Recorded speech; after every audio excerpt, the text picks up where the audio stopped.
যাওয়া সেটা কিন্তু প্রেশারের সাথেও রিলেটেড। তো প্রেশার হাই মানেই হচ্ছে আমাদের কোলেস্টেরল হাই প্রমাণিত হবেই।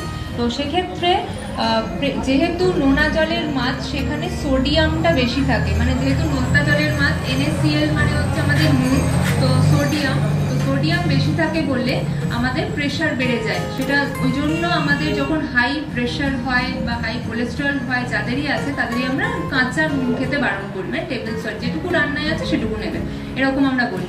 তো সেক্ষেত্রে নোনা জলের মাছ যখন আমরা নোনা জলের মাছ যেগুলো হয় সামুদ্রিক মাছ তার মধ্যে নুনের পরিমাণ বেশি থাকে। তো সেই জন্য যাদের কোলেস্টেরল হাই বা প্রেশার হাই তাদের ক্ষেত্রে আমার সাজেশন নোনা জলের মাছ খেতে পারেন, কিন্তু এরকম না হয়ে যায় যে ডায়েটে আপনার 3-4 দিন রয়ে গেছে।